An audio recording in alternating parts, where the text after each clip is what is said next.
السلام علیکم ورحمۃ اللہ وبرکاتہ۔ الحمد للہ رب العالمین والصلاة والسلام علی سید الانبیاء والمرسلین وعلی آلہ واصحابہ اجمعین، اما بعد فاعوذ باللہ من الشیطان الرجیم، بسم اللہ الرحمن الرحیم۔ ذالک الکتاب لا ریب فیہ، صدق اللہ مولانا العظیم۔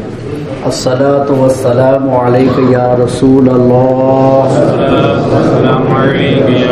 الصلاة والسلام علیک یا حبیب اللہ، الصلاة والسلام علیک یا نبی اللہ، الصلاة والسلام علیک یا نور اللہ، صلی اللہ تعالی علیہ وسلم۔ یا قولی صلاۃ تسلیم کی پیارے دیوانوں، ماہ رمضان کا تیسرا روز ہے اور تفسیر قرآن کا تیسرا سبق ہے۔ کل آپ نے یہ سماعت فرمایا کہ یہی قرآن مجید فرقان حمید اللہ تبارک و تعالی کی نازل کی ہوئی مکمل کتاب ہے اور اس میں کسی طرح کی کوئی کمی بیشی نہیں ہوئی ہے اور ہو بھی نہیں سکتی ہے، اس لیے کہ اللہ تعالی نے اس کی حفاظت کا ذمہ اپنے کرم پر لیا ہے۔ اس لیے قیامت تک قرآن مجید فرقان حمید کو بدلا بھی نہیں جا سکتا ہے اور اس کو چینج بھی نہیں کیا جا سکتا ہے۔ آج ہم لوگ اس پر بات کریں گے کہ قرآن مجید فرقان حمید کی تعظیم کرنا اور اسی طرح سے جن کے پاس میں قرآن مجید فرقان حمید کا علم ہے یا جنہوں نے قرآن مجید فرقان حمید کو اپنے سینے میں لیا ہے، اس کی تعظیم کرنا اور عزت کرنا اسلام میں کس قدر ضرورت میں آتا ہے۔ قرآن مجید فرقان حمید کی تعظیم ہر مسلمان کے لیے فرض ہے کہ جہاں بھی قرآن مجید ہوگا تو ہم اس کو عزت کی نظر سے دیکھیں گے، تکریم کی نظر سے دیکھیں گے۔ جہاں ہم بیٹھیں گے وہاں خیال رکھیں گے کہ قرآن نیچے نہ ہو اور ہم بیٹھنے کے اعتبار سے اس کے اوپر نہ ہو جائیں، تو اس بات کا لحاظ کیا جائے گا۔ اسی طریقے سے اگر ہم پاؤں پھیلا کے بیٹھنا چاہتے ہیں تو پہلے دیکھیں گے کہ ہمارے سامنے قرآن تو نہیں ہے کہ میرا پھیلا ہوا پاؤں قرآن کی طرف جاتا ہو، تو یہ قرآن کی ڈس رسپیکٹ ہوگی، تو میں اپنا پاؤں سمیٹ لوں گا یا قرآن مجید فرقان حمید کو الگ جگہ پر رکھ کر کے پاؤں پھیلاؤں گا۔ اور اسی طریقے سے بیٹھنے میں یہ خیال کیا جائے گا کہ قرآن میرے پیچھے تو نہیں ہے، اگر پیچھے ہے تو میری پیٹھ قرآن کی طرف ہو رہی ہے، حالانکہ قرآن میرے سامنے ہونا چاہیے، تو میں قرآن کی طرف پیٹھ نہیں دوں گا، یا تو قرآن کو ہٹا لوں گا یا میں اپنا رخ بدل دوں گا۔ یہ قرآن کی عزت میں آتا ہے۔ اسی طریقے سے قرآن مجید فرقان حمید جہاں کہیں رکھا جائے تو وہ جگہ عزت کی جگہ ہونی چاہیے، یہ نہیں کہ ڈس رسپیکٹ کی جگہ ہو اور وہاں رکھ دیا پھر تم کہو کہ میں قرآن کی عزت کر رہا ہوں، تو غلط ہے۔ قرآن کو ہم یہاں رکھ دیں گے زمین پر تو کوئی بھی اس کو پسند نہیں کرے گا، اس لیے کہ یہ چلنے کی جگہ ہے، تو میں قرآن کو چلنے کی جگہ پر رکھوں، یہ رسپیکٹ نہیں ہے تو یہ بے عزتی میں جاتا ہے۔ تو قرآن کو زمین پہ رکھ دینا، ڈائریکٹ کارپیٹ پہ رکھ دینا، چلنے پھرنے کی جگہ پر رکھنا یا ایسی جگہ پر رکھنا کہ جس جگہ کو عزت میں شمار نہیں کیا جاتا، ایسی جگہ پر قرآن کو رکھنا یہ قرآن کی بے عزتی ہے اور یہ مومن کے کمزور ایمان کی دلیل ہے کہ وہ قرآن مجید فرقان حمید جو ہمارے لیے منشور حیات ہے اس کو ہم ایسی جگہ پر رکھیں کہ جس میں عزت کا پہلو نمایاں نہ ہو۔ اس لیے رکھنے میں بھی اس بات کا لحاظ رکھا جائے گا۔ اور بہت ساری کتابیں ہیں اور وہاں قرآن شریف رکھنا ہے تو ہمیشہ قرآن ان کتابوں کے ٹاپ پہ رہے گا کہ ساری کتابیں نیچے رہے گی اور قرآن رکھنے کے حساب سے ٹاپ پہ ہوگا.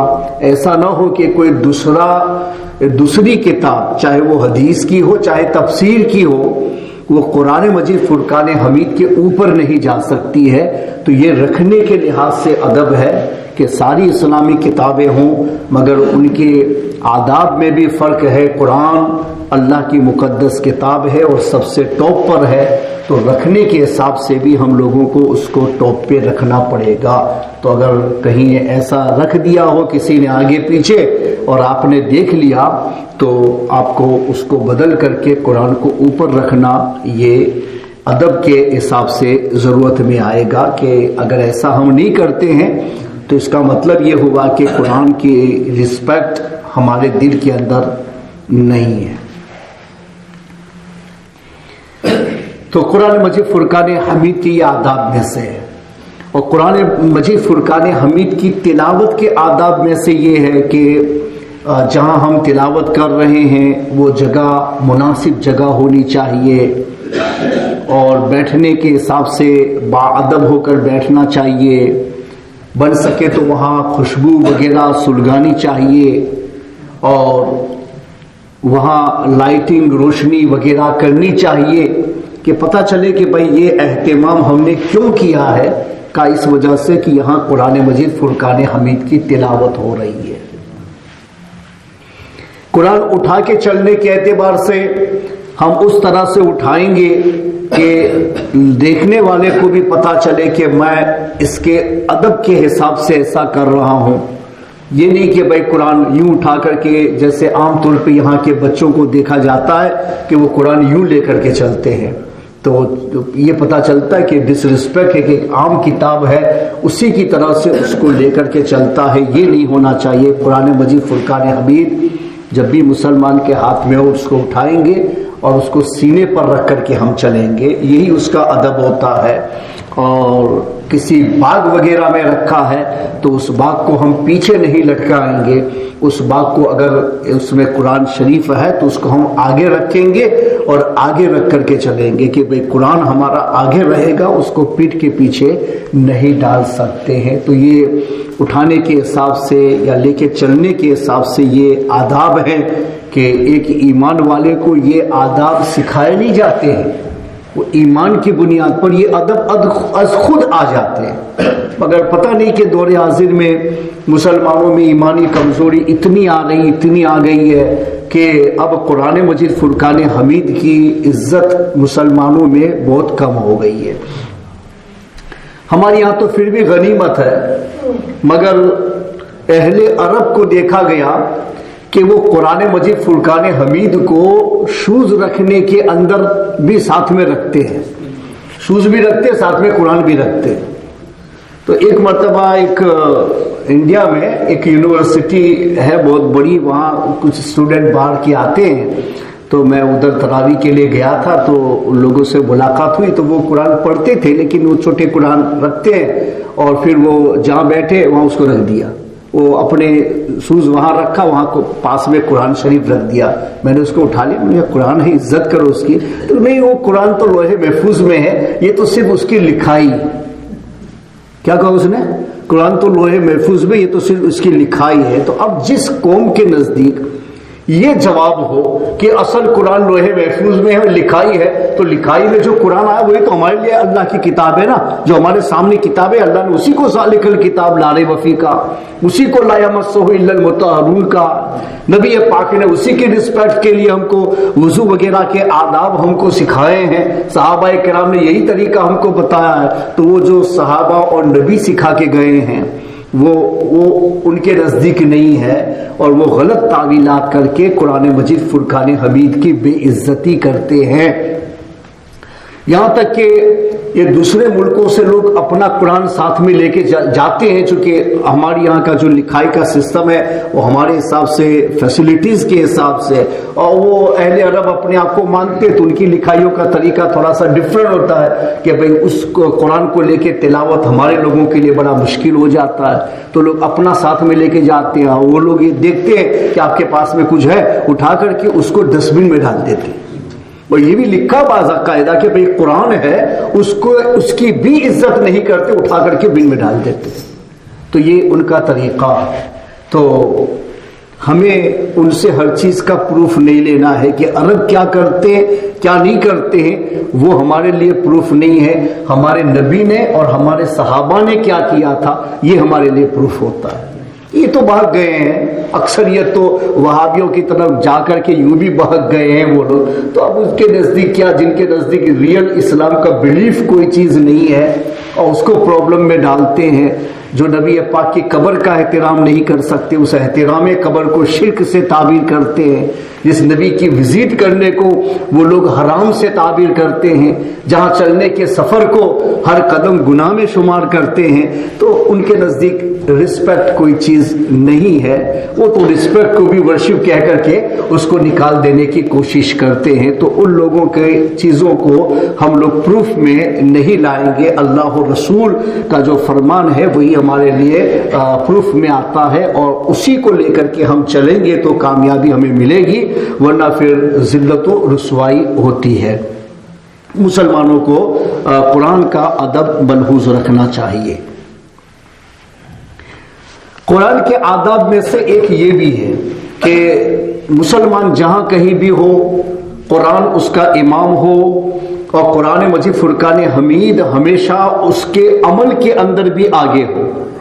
امامت کا مطلب یہ نہیں ہوتا ہے کہ بس امام بنا لیا، وہ نماز کا امام الگ ہے کہ بھائی بن گیا نماز میں امام ہے، پھر بعد میں کچھ بھی نہیں ہے، لیکن قرآن یہ ہمارے مذہب کا امام ہے، وہ ہمارے اسلام و ایمان کا امام ہے، اور وہ ہمیشہ کے لیے ہمارا امام ہے، تو اس کی عزت ہمیشہ رہے گی اور اس کی امامت ہمیشہ برقرار رہے گی، کہ ہم جو بھی فیصلہ لیں گے پہلے ہمارا قرآن کیا کہتا ہے اسی پر ہمارا فیصلہ ہوگا۔ ہمارے قرآن نے منع کر دیا تو ہم اس کو روک دیں گے کہ نہیں، ہمارا قرآن یہ اللہ کی طرف سے ہمارے لیے دستور حیات ہے، میں اس کے خلاف فیصلہ کیسے لے سکتا ہوں، رک جائے گی۔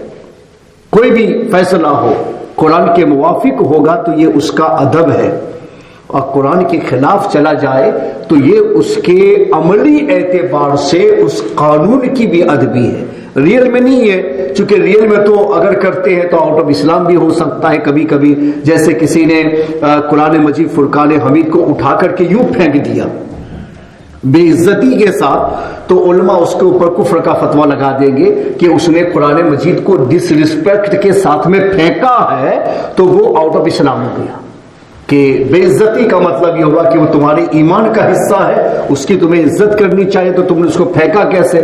تو بے عزتی کے ساتھ پھینکنے والے کو کفر کا فتویٰ دیا جائے گا۔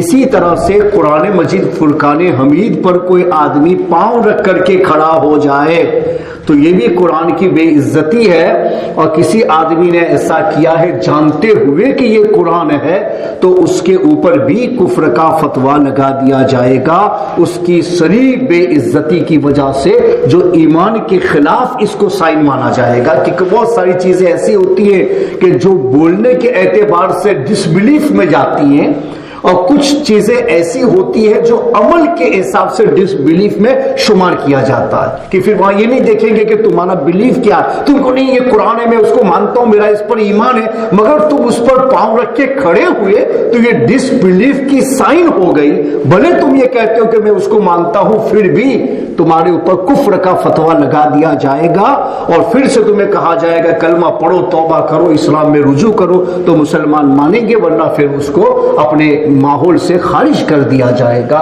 کہ یہ عملی اعتبار سے ڈس بلیف میں شمار ہوتا ہے۔ تو بہت ساری باتیں اسلام میں ایسی ہے جو عملی اعتبار سے ڈس بلیف میں جاتی ہے، اور فقہ اس کو کفر میں شمار کرتا ہے۔ جیسے کوئی مندر میں جا کے مورتی کے آگے کھڑا ہو جائے اور وہاں جو نشان لگائے جاتے ہیں وہ نشان اپنی پیشانی کے اوپر لگوائے تو اس آدمی کے اوپر کفر کا فتویٰ لگا دیا جائے گا. پھر وہ کہتا نہیں میں تو ایسے ہی لگایا تھا, وہاں کوئی انٹینشن نہیں تھا, تو کچھ نہیں مانا جائے گا, اس لیے کہ یہ عملی اعتبار سے ڈس بلیف کی سائن میں اسلام میں شمار کیا. اسی طریقے سے کوئی مورتی کے آگے سجدہ کرتا ہے تو پھر وہ چاہے کچھ بھی کہے کہ نہیں میں اس کو نہیں مانتا ہوں, یہ جھوٹا ہے, یہ مٹی کا ہے, میں اس کو گاڈ نہیں جانتا ہوں, میں نے تو ایسے ہی سجدہ کیا, چاہے کچھ بھی کہے, مگر پھر بھی اسلام نے اس عمل کو ڈس بلیف میں شمار کر دیا ہے, لہٰذا اس کے اوپر کفر کا فتویٰ لگا دیا جائے گا. آؤٹ آف اسلام مانیں گے, اگر وہ رجوع نہیں کر رہا ہے, توبہ نہیں کر رہا ہے, پھر سے اندر آنے کی کوشش نہیں کرتا ہے, تو اپنے ماحول سے اس کو خارج کر دیا جائے گا. تو بہت ساری چیزیں ایسی ہیں اسلام میں کہ جو عملی اعتبار سے عمل میں شمار ہوتی ہیں, مگر اس کے باوجود اسلام اس کو بلیف کے اعتبار سے یعنی کفر کے اندر شمار کرتا ہے. تو یہ عمل ایسا ہے کہ قرآن کو کوئی آدمی اٹھا کے پھینک دیتا ہے انٹینشنلی تو اس کے اوپر کفر کا فتویٰ لگا دیا جائے گا, اور کوئی آدمی زمین پر قرآن رکھ کر کے اس کے اوپر کھڑا ہو جائے, کہیں رکھے, قرآن کے اوپر پاؤں رکھتا ہے تو اس کے اوپر کفر کا فتویٰ لگا دیا جائے گا. تو یہ کچھ آداب ایسے ہیں کہ جو صرف آداب میں شمار ہوتے ہیں, اور کچھ آداب ایسے ہیں کہ جو فرض میں شمار ہوتے ہیں کہ مسلمان کو اس کا لحاظ کرنا یہ ضرورت میں شامل ہوتا ہے. تو قرآن مجید ہمارا امام ہے, وہ عمل میں بھی امام رہے گا, اور ہر فیصلہ ہم اسی کے اعتبار سے لے کر کے چلیں گے. اس لیے پوری دنیا میں ایسا ہوتا ہے کہ بھئی لوگ جانتے ہیں کہ اپنے مذہب کی کتاب کی ویلیو اس مذہب کے ماننے والے کے نزدیک کتنی ہے. سب کے نزدیک ایسا ہے, بائبل ہے تو کورٹ کے اندر اگر کوئی ثبوت نہیں ملتا ہے تو آخر میں بائبل لائی جاتی ہے, اور پھر کہا جاتا ہے کہ اس پر ہاتھ رکھو اور بولو کہ میں صحیح ہوں. تو مسلمان ہوتا ہے تو اس کے سامنے قرآن لا کے رکھا جاتا ہے, چلو ہاتھ رکھ کے بولو کہ میں صحیح ہوں. اور اگر ہندو ہے تو اس کے سامنے گیتا لا کر کے رکھی جاتی ہے اور کہا جاتا ہے کہ ہاتھ رکھو کہ میں صحیح ہوں. اس لیے کہ ان لوگوں کو معلوم ہے کہ جو آدمی جس مذہب کو بلیف کرتا ہے وہ اپنے مذہب کی کتاب کو اپنے مذہب کا درجہ دیتا ہے, اس کی ڈس ریسپیکٹ نہیں کرتا ہے, اور ایسے معاملات میں وہ جھوٹ بولتا ہے. مگر اس پہ ہاتھ رکھ کے اگر کہا جائے تو یہ آدمی کا جو مذہبی بلیف ہوتا ہے وہ گوارا نہیں کرتا ہے کہ میں اس پر ہاتھ رکھ کے غلط بولوں.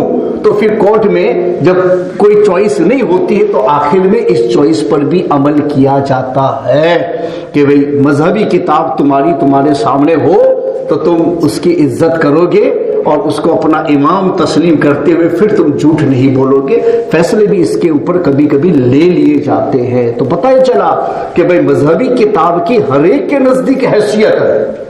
تو ایک مسلمان کو جو اللہ کی کتاب ملی ہے وہ انڈاؤٹلی اللہ کی کتاب ہے, اللہ ہی نے اس کو اتارا ہے, اللہ ہی نے اسے ہمیں عطا فرمایا ہے.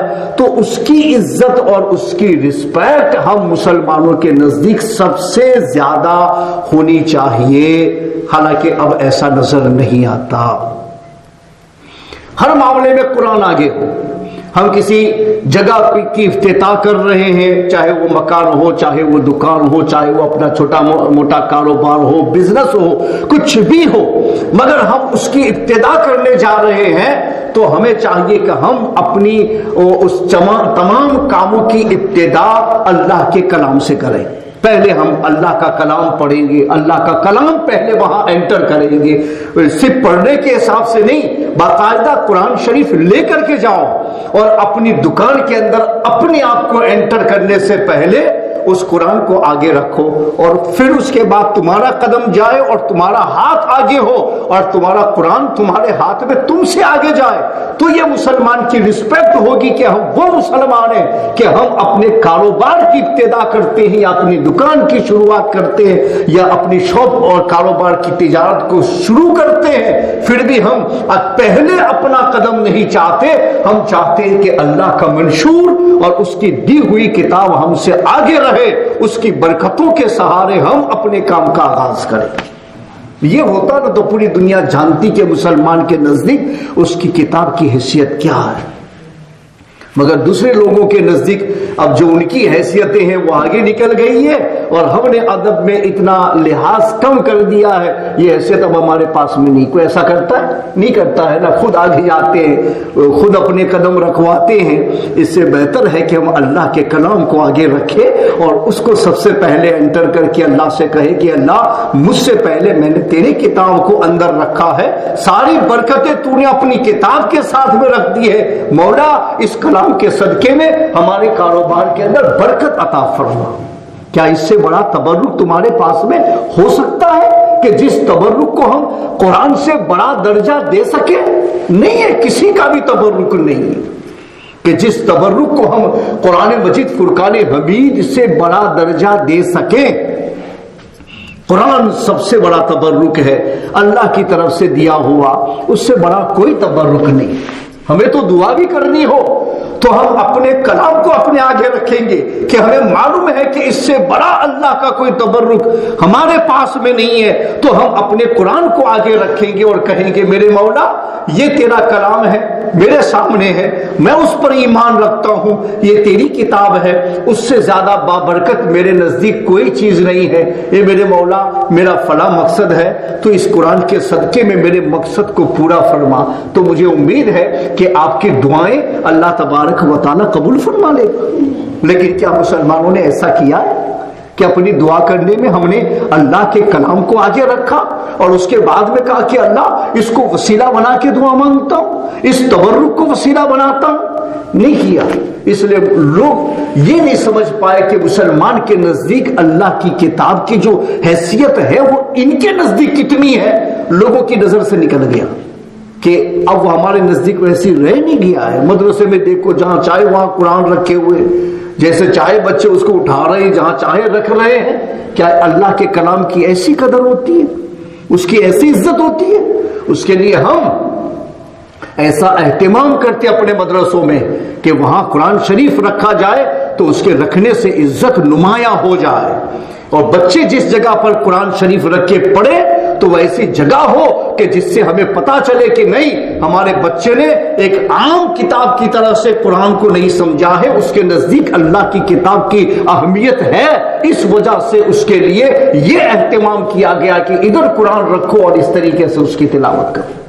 مگر ایسا رہا نہیں رہا نا, کس نے نکال دیا؟ کیا کسی نے ہمیں مجبور کیا ہے کہ تم ایسا مت کرنا؟ کیا کوئی ہمیں روک رہا ہے کہ ایسا نہ کرنا؟ کوئی روکنے کو تیار نہیں ہے, کسی نے ہمیں نہیں روکا ہے, ہم خود رک گئے ہیں. اللہ کی کتاب کی عزت ہمارے دلوں سے نکل گئی. تبرکات میں ہوتا ہے, لوگ دیکھتے ہیں کھڑے ہو جاتے ہیں, او یہ فلاں کا تبرک ہے, آئے اس کی عزت کے لیے کھڑے ہو گئے. یہ فلاں درگاہ کا خلاف ہے, آئے اس کی عزت کے لیے کھڑے ہو گئے. یہ فلاں مسجد کا مصلی ہے, اس کی عزت کے لیے کھڑے ہو گئے. سب کے لیے کھڑے ہوتے لوگ. کیا قرآن آپ کی مجلس میں آیا اور آپ اس کے لیے کھڑے ہو گئے کہ اللہ کا مقدس کلام انٹر ہو رہا ہے تو لاؤ اس کی رسپیکٹ کے لیے میں کھڑا ہو جاؤں؟ نہیں ہوا. تو کیوں وہ تبرکات قرآن سے اوپر ہے کہ جن کو دیکھ کے ہم کھڑے ہو گئے, یا جن کو ہم نے اپنے سر کے اوپر جگہ عطا فرمائی, یا جس کو ہم سمجھا کہ وہ باعث برکت ہے, تو یہ اللہ کی مقدس کتاب کے بغیر وضو کے اس کو ٹچ نہیں کر سکتے. اور باقی تبرکات کو بغیر وضو کے ٹچ کرنے میں اسلام کا کوئی قانون ہی نہیں ہے. میں پہلے آپ کو بتا دیا ہے کہ حضور کا منہ مبارک ہے, کوئی بے وضو ٹچ کرے گا شریعت فتویٰ نہیں لگائے. ادبن کوئی کچھ بول دے وہ الگ جانے, قانون فتویٰ نہیں لگائے گا. کسی بھی جگہ کا کوئی غلاف ہو, بلکہ کعبہ کا غلاف ہو, بغیر وضو کے تم اس کو چھوؤ گے, کوئی شریعت فتویٰ نہیں لگائے گی, اس لیے کہ شریعت کے قانون میں نہیں آتا. ادبن چاہے کوئی کچھ بول دے وہ الگ بات ہے, مگر قرآن کو بغیر وضو چھوؤ گے تو اسلام حرام کا فتویٰ لگائے گا کہ تم نے گناہ کا ارتکاب کیا ہے, تم نے کبیرہ گناہ کیا ہے کہ قرآن کو بغیر وضو کے تم نے ٹچ کر لیا ہے. اس لیے کہ اللہ کی مقدس کتاب ہے, اللہ نے یہ قانون دیا ہے کہ بغیر طہارت کے تو اسے ٹچ نہیں کر سکتا. تو ایک جانب دوسرے تبرکات ہیں, تو ایک جانب یہ بھی تبرک ہے. ادھر قانون بن رہا ہے, کیوں بن رہا ہے؟ کس لیے یہ قانون بنا گیا؟ تاکہ مومن کے دل میں اللہ کے کلام کی عزت پیدا ہو سکے کہ یہ اتنا مقدس کلام ہے کہ میں ناپاکی کے ساتھ اس کو ٹچ بھی نہیں کر سکتا، اس کی عزت اللہ نے میرے لیے فرض قرار دی ہے اور میں ہمیشہ اس کی عزت کروں۔ مگر ایسا نہیں ہوا، ہم نے دوسروں کے لیے اہتمام کر لیا اور قرآن کے لیے ہم نے کوئی اہتمام نہیں کیا، تو ہمارے بچوں کو ایسا لگا کہ یہ قرآن اتنی عزت کی کتاب نہیں، اگر اتنی عزت کی کتاب ہوتی تو یہ لوگ دوسری چیزوں کا تو بڑا احترام کرتے، یہ قرآن کا کیوں نہیں کرتے؟ دوسری چیزوں کو تو بڑی عزت کی جگہ پر رکھتے ہیں، قرآن کو ایسی عزت کی جگہ پر کیوں نہیں رکھتے ہیں؟ دوسری چیزوں کو تو بہت اہتمام کے ساتھ ایک ہی جگہ پر سجاتے ہیں، تو اس قرآن کو کیوں نہیں سجایا جاتا؟ اسے ہر جگہ کیوں رکھ دیا جاتا ہے؟ اس کے لیے کوئی خاص جگہ کا اہتمام کیوں نہیں کیا جاتا ہے؟ ہمارے بچوں کے دل و دماغ سے جو اللہ کی کتاب کی عزت نکل گئی ہے وہ ہم لوگوں نے خود نکال دی ہے کہ اللہ کے اتنے بڑے تبرک کو ہم نے تبرک کا درجہ دیا ہی نہیں ہے، اور اس وجہ سے ہم سمجھتے ہیں کہ بس یہ کتاب ہے، تو بچے بھی سمجھتے بس یہ کتاب ہے، جیسے عام کتاب ہے، یہ بھی کتاب ہے، اس کو بس تلاوت کر لی جاتی، پڑھ لیا جاتا۔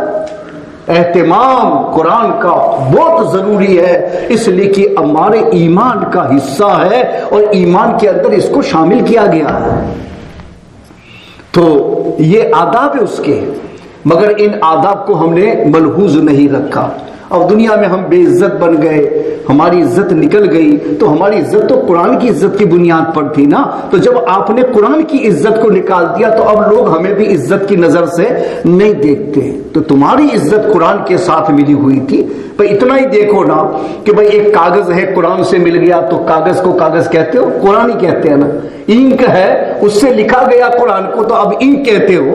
نہیں، اس کو بھی قرآن ہی کہتے ہیں۔ دفتی قرآن کے ساتھ میں لگا دی گئی، اس کو دفتی کہتے ہو؟ نہیں، اس کو بھی قرآن کہتے ہو، اس کا بھی احترام ضروری ہو گیا اس لیے کہ وہ قرآن سے وابستہ ہو گیا۔ تو اللہ نے کہا نہیں، وہ کاغذ کی بھی عزت کرنا اس لیے کہ قرآن اس میں لکھا گیا ہے، دفتیوں کی عزت کرنا کہ قرآن کی بائنڈنگ اس کے ذریعے سے کی گئی ہے، ان کی عزت کرنا کہ اسی کے ذریعے سے اللہ کے وہ نازل کردہ ان کلمات کو یعنی لکھائی کا درجہ دیا گیا ہے، تو اس انک کی بھی عزت کرنا، وہ انک ہمارے نزدیک محترم بن گئی قرآن کی لکھائی بن جانے کی وجہ سے، وہ کاغذ محترم بن گیا قرآن کی لکھائی اس پر ہو جانے کی وجہ سے، وہ دفتیاں محترم بن گئی قرآن کے بائنڈنگ میں شامل ہو جانے کی وجہ سے، تو ان سب کو عزت مل گئی قرآن سے وابستہ ہونے کی وجہ سے۔ تو ایک مسلمان غور کیوں نہیں کرتا کہ جب یہ بے جان چیز ہے، کاغذ ہے، دفتیاں ہیں، انک ہے، بے جان چیز ہے، ہماری پیدا کی ہوئی اور ہماری بنائی ہوئی چیزیں ہیں، مگر قرآن سے ان کی وابستگی ہو جائے تو وہ اتنے باعزت بن جاتے ہیں۔ تو ہم تو مسلمان ہیں، اللہ کی کتاب اللہ نے ہماری رشد و ہدایت کے لیے نازل کی ہے، اس قرآن کو ہم اپنے سینے میں بسا لیں اور اس کی عزت کے ہم پابند بن جائیں۔ تو اگر ان کو عزت مل سکتی ہے تو مومن کو قرآن سے عزت کیوں نہیں ملے گی؟ کیوں نہیں ملے گی؟ یقیناً ملنے والی ہے، مگر ہم نے ان چیزوں کو اپنے ماحول سے نکال دیا، قرآن کو کوئی حیثیت نہیں دی جاتی۔ تو قرآن سب سے بڑا تبرک ہے، یہ مت بھولنا، قرآن سب سے بڑا تبرک ہے ایک مسلمان کے لیے، اور ایک مسلمان کے نزدیک قرآن سے بڑھ کے اور کوئی دوسری چیز تبرک ہے اس سے بڑی نہیں ہے۔ سب سے ٹاپ پر اللہ کا کلام ہے، اللہ کی کتاب ہے، اس کے برابر کوئی چیز اور کوئی کلام یا کوئی بھی تبرک دنیا میں نہیں ہو سکتا۔ اپنے بچوں کو سمجھاؤ، ہر چیز میں یہی سکھاؤ، بیٹے بیمار ہو گئے چلو فلاں سورت پڑھ لو اللہ شفا دے دے گا، فلاں قرآن کی آیت پڑھ لو اللہ شفا دے دے گا، قرآن مجید فرقان حمید اٹھا کر کے سر پہ رکھ لو اللہ شفا دے دے گا، اس کو چوم کر کے اس کے سامنے اللہ سے دعا مانگ لو اللہ شفا دے دے گا۔ ہم مسلمانوں کو چاہیے تھا کہ اپنی نسلوں کے ہر پرابلم کو ہم اللہ کی کتاب کے ساتھ ملا کر کے ان کے سامنے پیش کرتے، تاکہ ان کو یہ پتا چلتا کہ ہمارے ہر درد کی دوا قرآن ہے اور ہماری ہر ضرورت کا جواب قرآن مجید فرقان حمید، یہ ہونا چاہیے تھا، مگر ایسا ہم نے نہیں کیا، ایسا ہم نے نہیں کیا۔ تو دوسری کتابیں ٹاپ پر چلی گئی اور قرآن مسلمان کے نزدیک باٹم میں چلا آیا۔ ہمارے ایمان کے اعتبار سے یہ ٹاپ پر تھا، ہمیں ہر لحاظ سے اس کو ٹاپ پہ رکھنا چاہیے تھا، مگر ہم ایسا نہیں کر پائے۔ اس کے ذمہ دار کون؟ کس نے ہم کو مجبور کیا؟ نہیں کیا نا، ہم نے خود سے ایسا کیا۔ ماحول میں اب بچے احترام نہیں کرتے تو کہتے وہ قرآن کا احترام نہیں کرتا، ہم نے ان کو سکھایا نہیں ہے، اس لیے کہ ہم نے نہیں کیا ہے۔ برسوں سے ایسے ہی ہم چلے آ رہے ہیں نکما بن کے اپنے اسلام کے آداب کے معاملے میں، کہ ہم نے اللہ کی کتاب کو کوئی عزت دینے کی کوشش نہیں کی۔ تو کوشش دینا ہمارا یہ اسلامی ذمہ ہے، ہم کوشش کریں گے، یقیناً یہ کتاب اللہ کی ہے اور جیسا اس کا احترام ہونا چاہیے ایسا احترام کریں گے، یقیناً ہم کامیاب ہو جائیں گے۔ قرآن میں سورہ بقرہ کے آخر میں دوسرے سپارے میں آخری رکوع سے پہلے کا ایک رکوع ہے، تو اس میں تابوت سکینہ کا ذکر آیا۔ یہ قوم عمالقہ بنی اسرائیل کے ساتھ انہوں نے فائٹ کی تھی اور اس کے بعد میں ان کے پاس سے سب کچھ چھین لیا تھا، تو یہ تابوت سکینہ جو ہے وہ بنی اسرائیل کے پاس سے تھا، تو قوم عمالقہ نے ان کے پاس سے یہ بھی چھین لیا اور وہ لوگ لے کر کے اس کو چلے گئے کہ ان کے پاس کچھ بھی نہیں رہنے دیں گے، تو بنی اسرائیل کے پاس سے انہوں نے وہ بھی لے لیا۔ اس میں کیا تھا؟ تبرکات میں حضرت موسیٰ علیہ السلام کا عصا تھا اور حضرت ہارون کا امامہ وغیرہ تھا، ان کے جبے تھے، ان کے کپڑے تھے اور توریت شریف اندر رکھی ہوئی تھی۔ یہ تبرک، اس کا فائدہ کیا ہوتا تھا کہ جب بھی کوئی پرابلم آتا تھا، کوئی بلا آتی تھی، کوئی مصیبت آتی تھی اور دشمن غالب آنے کے قریب ہو جاتے تھے، تو وہ لوگ کیا کرتے تھے کہ اس تابوت سکینہ کو، تو قرآن بیان کر رہا ہے کہ تابوت سکینہ کو وہ سامنے رکھتے تھے۔ میں آپ کو بتا رہا ہوں کہ قرآن کو بھی سامنے رکھ کے دعا کرو، اس سے دعا قبول ہوتی ہے، مگر اس کی تبرک ہونے کو ہم سمجھ نہیں پائے، اس لیے ایسا ہو رہا ہے۔ تو وہ لوگ ہمیشہ پرابلم ہوتا تھا تو تابوت سکینہ کو کیا رکھتے تھے؟ قرآن کہتا ہے کہ سامنے رکھتے تھے اور اس کے بعد اللہ سے دعا کرتے، میرے مولا یہ ہمارے سامنے موسیٰ اور ہارون علیہ السلام کے تبرکات ہے، توریت شریف اس تابوت کے اندر، اس باکس کے اندر رکھی ہوئی ہے، میرے مولا اس کو سامنے رکھ کر کے، اس تبرکات کو سامنے رکھ کے ہم دعا کرتے ہیں، یہ مصیبت آئی ہے ٹال دے، بارش نہیں ہو رہی ہے بارش برسا دے، قحط آیا ہے اسے ٹال دے۔ جو بھی دعا کرتے تھے اس تابوت سکینہ کے وسیلے سے ان کی دعائیں قبول کی جاتی تھی۔ یہ قرآن مینشن کر رہا ہے تابوت سکینہ کو۔ قوم عمالقہ اس کو لے کر کے چلے گئے اور کہا کہ نہیں، بنی اسرائیل کے پاس میں کچھ بھی نہیں رہنے دیں گے۔ ان کو بڑا رنج ہوا کہ بھئی ہمارا مذہبی جو ایک شعار تھا وہ بھی لوگ لے کر کے چلے گئے، لیکن کیا کریں گے؟ اب جب ظالم بادشاہ مسلط ہوتا ہے تو پھر اس کے ظلم کے آگے کچھ بول ہی نہیں سکتے، سب لے کے چلے گئے۔ تو انہوں نے تابوت سکینہ کو غلط جگہ پر پھینک دیا، چھوڑ دیا غلط جگہ پر، عزت کی جگہ نہیں تھی، انہوں نے غلط جگہ پر اس کو رکھ دیا۔ اب قوم عمالقہ میں پرابلم شروع ہوئی، وہ پرابلم، بیماریاں آئیں، ہلاکتیں ہوئیں، لوگ مرنا شروع ہو گئے، بہت سارا پرابلم جب آیا تو پھر آخر میں ان کو احساس ہوا کہ بھئی ایسا کیوں ہو رہا، اچانک ایسا کیا ہو گیا ہے کہ بیماریاں آنا شروع ہو گئی، پرابلم شروع ہو گئے، بچے مر رہے، جانور مر رہے، سب ہلاک ہو رہے ہیں، یہ تو ہم مٹ جائیں گے۔ تو ان کے بزرگوں میں سے لوگوں نے بیٹھ کے مشورہ کیا، تو پھر کسی نے بتایا کہ ہمیں ایسا لگتا ہے کہ بنی اسرائیل کے پاس سے اس باکس کو ہم لوگوں نے لے لیا ہے جو ان کا مذہبی شعار تھا، شاید اس کی بے حرمتی کی وجہ سے ہماری قوم پر یہ پرابلم آیا ہے، ایسا کرو کہ اس کو اپنی قوم سے نکال دو، بیل گاڑی کے اوپر رکھ دو اور بیل کو چھوڑ دو، وہ اٹھا کر کے اس کو وہاں لے جائیں گے۔ اب ادھر انہوں نے یعنی فیصلہ کیا کہ بیل گاڑی پر اس کو رکھو اور چھوڑ دو، بنی اسرائیل کے پاس میں چلا جائے تاکہ ہم اس میں ہلاکت میں جو جا رہے ہیں اس سے بچ جائیں۔ تو قوم عمالقہ میں ہلاکت شروع ہوئی، کیوں شروع ہوئی؟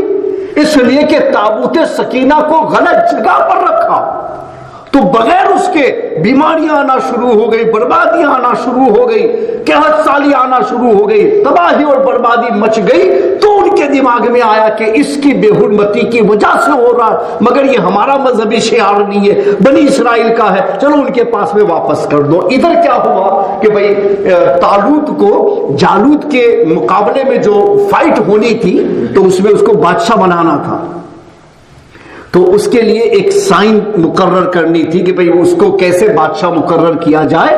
تو نبی نے فرمایا حضرت جبریل علیہ السلام نے کہ تابوت سکینہ جو تمہارے پاس سے چلا گیا ہے، قوم امالکہ لے گئی ہے، وہ واپس آئے گا اللہ کی طرف سے، اور اس کو تم اپنے سامنے رکھ کے دعا کرنا تو طالوت کی بادشاہت میں تم لوگوں کو قوم جالوت کے اوپر اللہ تعالیٰ کامیابی عطا فرمائے گا۔ حالانکہ وہ قوم اتنی یعنی بہادر تھی، اتنی زیادہ طاقتور تھی کہ ان سے لڑنا یہ بنی اسرائیل کا کام ہی نہیں تھا، وہ ہمت ہی نہیں کرتے تھے کہ کیا کیسے لڑائی کریں گے۔ تو ایک بادشاہ طالوت کو بنایا گیا، اس کے بعد میں اس کو سائن قرار دیا، یہ تابوت آئے گا۔ کیسے آئے گا؟ بس اللہ اس کو لائے گا تو تحملہ الملائکہ، قرآن کہتا ہے کہ ادھر قوم امالکہ نے بل کے اوپر رکھ کر کے بل گاڑی پر اس پر رکھ کے چھوڑ دیا، اور فرشتے اب لا رہے، کوئی چلانے والا دکھ نہیں رہا ہے، مگر وہ بیل گاڑی وہاں آئی اور آ کر کے بنی اسرائیل کے پاس میں آ کر کے رک گئی۔ تو حضرت شمویل علیہ السلام نے فرمایا کہ یہ طالوت کی بادشاہت کی دلیل ہے، اب اللہ تمہیں کامیابی عطا فرمائے گا، لاؤ اور اس تابوت سکینہ کو سامنے رکھ کر کے اب اللہ سے دعا کرو۔ تو اب اللہ تعالیٰ بنی اسرائیل کو جالوت قوم کے سامنے فتح یابی عطا فرمائے گا۔ تو فرمایا کہ پھر وہ تخت وہاں سے، تابوت وہاں سے اتارا گیا، سامنے رکھا گیا، اور اس کو سامنے رکھ کر کے پھر دعائیں کی گئی اور کہا کہ اب جاؤ۔ جب وہ گئے تو اللہ تبارک و تعالیٰ نے طالوت کی بادشاہت میں جالوت قوم پر بنی اسرائیل کو کامیابی عطا فرمائی۔ توریت اس میں تھی، توریت سامنے رکھ کے دعا کی گئی، نبی کے بھی تبرکات تھی۔ قرآن خود سکھا رہا ہے کہ بنی اسرائیل سے یہ چلا گیا تھا تو پرابلم آیا، جنہوں نے لے کے ڈس رسپیکٹ کی تو ہم نے ان میں مصیبتیں اور بیماریاں ڈال دی، انہوں نے اپنے پاس سے تخت نکال کر کے پھر بنی اسرائیل میں واپس کر دیا۔ تو اللہ تبارک و تعالیٰ نے اس تابوت سکینہ کی برکتوں سے پھر ان کو بحال کر دیا۔ یہ قرآن مجید فرقان حمید ہم لوگوں کو ایک سبق سکھا رہا ہے کہ توریت بنی اسرائیل کے سامنے اللہ کی مقدس کتاب تھی اور ان کے نزدیک تبرک کا درجہ رکھتی تھی۔ جب بھی پرابلم آیا انہوں نے اس تبرک کو سامنے رکھ کے دعا کی تو اللہ نے ان کی دعاؤں کو قبول کر لیا ہے۔ کیا قوم مسلم آج دعا کرتی ہے تو اللہ کی مقدس کتاب کو سامنے رکھ کے کبھی اس کو وسیلہ بنا کے اللہ کی بارگاہ میں مانگا؟ نہیں مانگا۔ حالانکہ قرآن مجید فرقان حمید کا درجہ جو ہے وہ آسمانی کتابوں میں سب سے ٹاپ پر ہے، مگر پھر بھی ہم اس کو بھول گئے۔ عزت کرو قرآن کی، اور عزت کی جگہ پر رکھو، دل میں بھی عزت کرو، اسے قانون کی بھی عزت کرو، قرآن کو اپنا امام بناؤ، ہمیشہ قرآن کو سامنے رکھ کر کے ہر فیصلہ لو، تو انشاءاللہ دنیا میں ہماری عزت ہوگی۔ اس لیے کہ قرآن سے وابستہ ہونے والی غیر جاندار چیزیں منسوب ہو کر کے قابل عزت بن جاتی ہے، تو ہم مسلمان ہیں، قرآن شریف کے ساتھ رہ کر کے عزت کیوں نہیں پا سکتے؟ یقیناً پا سکتے، لیکن کمی اس بات کی ہے کہ ہم نے قرآن کو ایک عام کتاب کے اندر شمار کر کے اس کے ساتھ میں ایسا ہی ٹریٹ کرنا شروع کر دیا نا، تو لوگوں نے بھی ہم کو عام سمجھ کر کے ہمارے ساتھ عام ہونے کا ٹریٹ شروع کر دیا ہے۔ اگر ہم قرآن کو ٹاپ پہ لا کے چلیں گے تو قرآن ہمارے نزدیک ادب کے اعتبار سے ٹاپ پر ہوگا، تو دنیا کے اندر بھی قوم مسلم قومیت کے اعتبار سے ٹاپ پہ ہوگی، اور انشاءاللہ پوری دنیا ہماری عزت کرنے پر مجبور ہو جائے گی، مگر قرآن ہمارا امام ہونا چاہیے، ہم قرآن کے مقتدی ہونے چاہیے۔ وما علینا الا البلاغ۔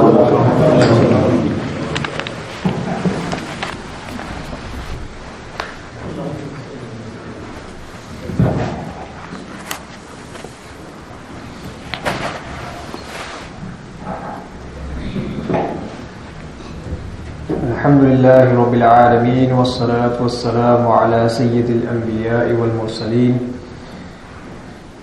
Yesterday we looked at the topic of respecting the Quran and believing in certain fundamental aspects with regards to the Quran. For example, believing that the Quran is unaltered and it is preserved by Allah subhanahu wa ta'ala, as Allah has promised in the Quran, and that it is obligatory upon every single Muslim to believe that the Quran is preserved by Allah subhanahu wa ta'ala, and the Quran we have in the Mus'haf copy, which is a copy of the Quran we have now, is the exact Quran that is in the Lawh Mahfuz, and it is unaltered, and there is no addition, there is no reduction, there is no alterations in this form of the Quran. Certain sects believe that there are alterations in the Quran, but they are belying the words of Allah subhanahu wa ta'ala, where Allah subhanahu wa ta'ala has taken a promise that the Quran will not be altered and it will be preserved. Therefore, these people, they belie the promise of Allah subhanahu wa ta'ala, and that is most certainly disbelief. So anyone who believes that the Quran is altered in any way or is not preserved in its entirety, then they are belying the words of Allah, and therefore they are disbelievers. So today we will talk further on respecting the Quran and respecting those who have learned and memorized the Quran. So we know from the etiquettes of the Quran, or of how to respect the Quran, we know that it is obligatory to have respect for the Quran in every single way possible. We will ensure that every single or every level of respect is maintained with regards to the Quran. For example, we will not place the Quran lower than where we are sat. We will always ensure that the Quran is above us, it is elevated. We will not face our feet towards the Quran. We will not have our back facing the Quran. And in general, wherever we place the Quran, we will ensure that it is a place of respect. That if a person was to look at this place where you have placed the Quran, they would be able to say that this is a place of respect and not a place of disrespect. For example, if a person places the Quran on the floor, where he is sat on the floor and he places the Quran on the floor, it's clear that this is not a place of respect. This is a place of disrespect, because this is where our feet are. The Quran is supposed to be elevated. So we will always ensure that the Quran is placed in a place of respect, that is considered a place of respect, and we will ensure that it's away from all impurities or all disrespectful things. We will not have the Quran with other things that are disrespectful. We will ensure that it is away from all impurities, away from areas of impurities.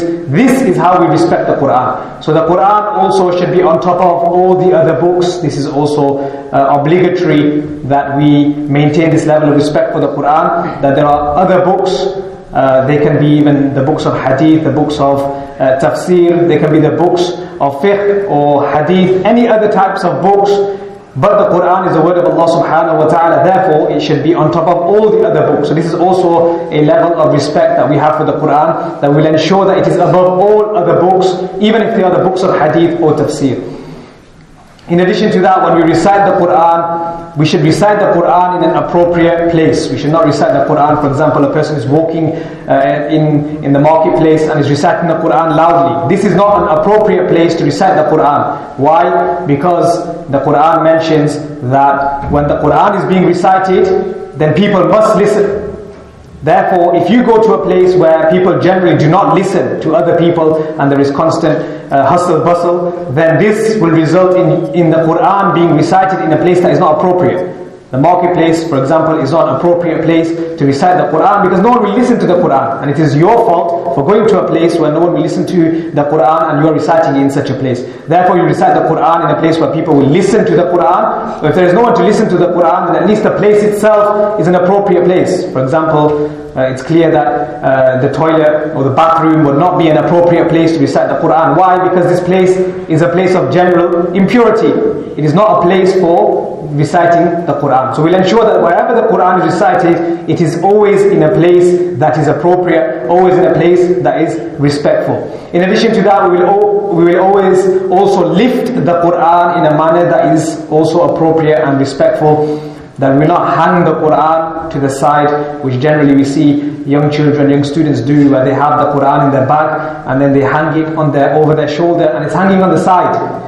This results in the Quran being hung onto the side. This is not appropriate for the Quran. The Quran should be lifted in the hand and it should be elevated to the chest, and this is how the Quran should be carried. But why are children carrying the Quran in this manner in their bag? The reason is because we have not taught them properly the actual etiquette and respect of the Quran. The respect of the Quran is that the Quran is held to the chest, not hanging to the side. So we should teach young children that they should respect the Quran and it's our duty to teach them to respect the Quran. Otherwise, how are they supposed to know how to respect the Quran? We have to teach them to respect the Quran. So if they are carrying the Quran in this manner, then we should stop them and immediately tell them that the way you are carrying this Quran is not the appropriate way to carry this Quran. It is not a normal book. It's not a standard book. It is a book that contains the words of Allah subhanahu wa ta'ala. Therefore, you must treat it with ultimate respect. So we will ensure that they carry this Quran also in an appropriate manner.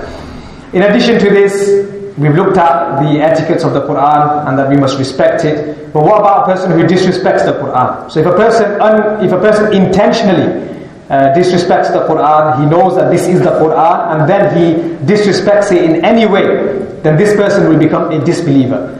For example, if a person was to take the copy of the Quran and he was to throw this copy onto the floor, was to throw this copy somewhere else, that is not appropriate. Or if a person was to stand on the copy of the Quran, for example, then all of these things are actions of disbelief. Whether this person says that I am a Muslim and I believe in the Quran, it doesn't matter. Because his action that he has done, this very action is a sign of disbelief. For example, if a person was to prostrate to an idol is an object of worship for polytheists, for mushrikeen, it is an object of worship. So if a Muslim was to go to an idol and was to prostrate to this idol, even if he says that I did not intend to worship this idol, even if he says that I am a Muslim, even if he says that I do not accept this idol to be a god or a deity, this person will still be a disbeliever. Why? Because he has done something that is a sign of kufr. And if a person does something that is a sign of kufr, then we will call this person a disbeliever and tell him to repent and renew his iman because of the fact that he has done something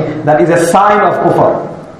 Anything that is a sign of kufr, any action that is a sign of kufr will result in disbelief, and a person must repent and renew his faith. So if a person, for example, throws the Quran intentionally, a lot of the times the Quran might fall unintentionally, where a person is holding it and he accidentally slips out of his hands. It's on a table and he accidentally slips off the table. All of these things are accidental. Still a person must lift the Quran immediately and also still repent in that particular matter, in that particular case. But he does not become a disbeliever. If he knows that this is the Quran and then intentionally he throws it or stands on it or does not show respect towards it, then because it is a sign of kufr, sign of disbelief, this person will become a disbeliever.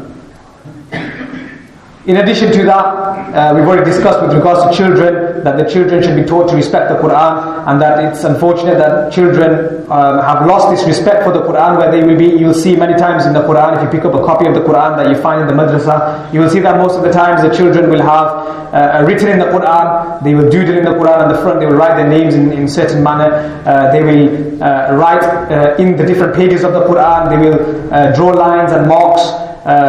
If they are done by the teacher to indicate for the child that this is where the child needs to learn, this is different. But when children draw around the sides of the Quran, they draw designs and patterns in the Quran, this is not appropriate for the Quran. But how does this happen? How do children end up doing these things?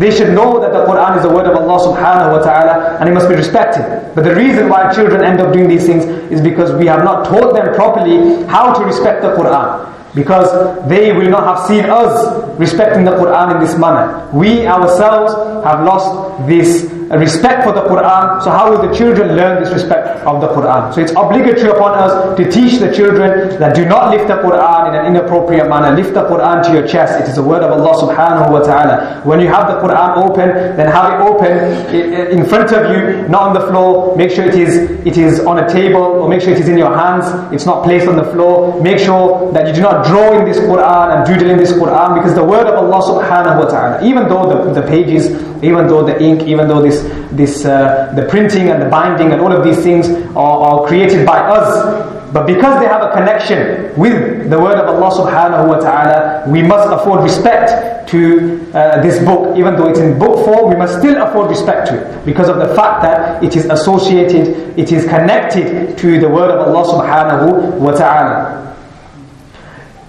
In addition to this, the Quran should also be our guide for everything. If we are a believer, in addition to respecting the Quran and ensuring that we do not disrespect it in any way, we must also make the Quran our guide for everything.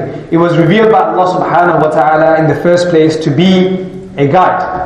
Allah subhanahu wa ta'ala mentions in the Quran that the Quran has been revealed as a guide for mankind, so that we can learn the principles of how to live in this world in accordance with the way Allah subhanahu wa ta'ala wants us to live in this world. So we should live our life in accordance with the principles that are outlined in the Quran. Of course, we ourselves cannot look into the Quran and derive from the Quran because of our lack of knowledge and our lack of understanding and learning with regards to Arabic and the subtleties of the Quran. But we rely upon the scholars who have told us and who have extracted the principles of the Quran. We will rely on that and act upon that. And when we act upon that, that is in essence acting upon the principles that are outlined in the Quran. So we should use this Quran as a guide, and in addition to that, we should also use it as a means of alleviating all difficulty. That we do many different wazaif. You see the books are filled with different wazaif that people can do. But the Quran is the word of Allah subhanahu wa ta'ala, and that is the best form of wazifa, litany that a person can do for alleviating any form of difficulty. If a person is in financial difficulty, if a person is in any form of difficulty, then he should use the Quran as a means of alleviating this difficulty, and this should be our priority. The Quran should always be our priority. Before we go to anything else, we should always make the Quran a priority and use the Quran to alleviate our difficulties. Then we can go to all these other wazaif. But it should always be the case that we go to the Quran first and we use the Quran as a means of alleviating all forms of difficulty. This was the way of the pious predecessors, the awliya of Allah. They used to use the Quran in this manner, where they would use it to cure people. They would recite different verses of the Quran and they would use it as a means of cure. And this has also been indicated in the hadith by the Prophet ﷺ, that the Quran should be used as a cure for different difficulties and ailments. For example, in the last surah of the Quran, Surah Nas, and also Surah Falaq, we have the Allah subhanahu wa ta'ala revealed these verses for protection against evil and magic and jinns and possession and these kind of things. Allah subhanahu wa ta'ala revealed those verses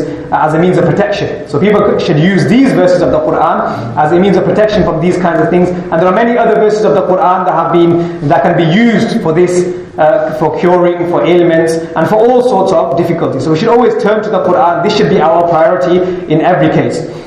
Just to end on this point, that the Bani Israel, they used to have Tabut Sakina, which is like an ark or a box that used to contain the different relics of the prophets. For example, the staff of Sayyidina Musa alayhi salam. He used to have the turban of Sayyidina Harun alayhi salam, and he also used to contain the copy of the Torah. And a certain nation, they took this when they were fighting with the Bani Israel. They took this Tabut Sakina away from them, and they did not maintain respect towards it. They did not care for it, so they did not maintain respect towards it. He had the relics of the prophets inside this box. He also had the word of Allah subhanahu wa ta'ala, which was the original Torah. He had this inside this box, but they did not respect it, did not afford it any respect. They threw it away in an inappropriate place, somewhere where it's not suitable to place something like that, which has the relics of the prophets and has the word of Allah subhanahu wa ta'ala. They threw it away, did not afford it respect. So because of this, they started having problems. They started suffering illnesses, and many things were happening to them because of their lack of respect for these relics of the prophets and for the word of Allah subhanahu wa ta'ala. So when they identified this, someone mentioned this to them, that maybe it is because of this that we are suffering from this. So let us just remove this from ourselves. Let us take this box away and put it onto a bull cart, and let this bull cart travel and take it away from us so that it goes back to the Bani Israel.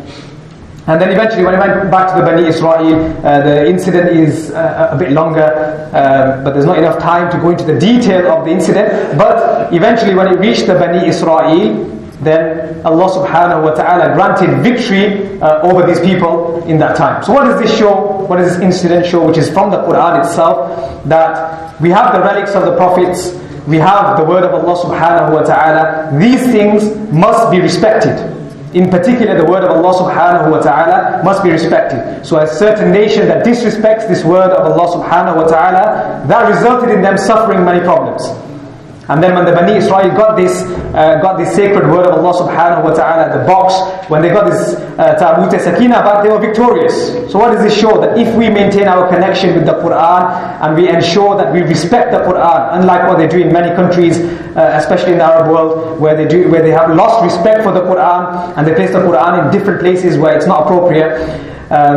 Because of these things, we suffer many problems and many ailments, and because of this, we suffer problems in the entire world, where the world is persecuting Muslims and sees Muslims as the enemy. And the reason for this is because of the fact that we have lost respect for the Quran, the word of Allah subhanahu wa ta'ala. We have abandoned the Quran and we have not followed the guidance and principles of the Quran, which results in these ailments or these problems and these troubles happening to the Muslims. So what is the solution to all of these problems and all of these troubles?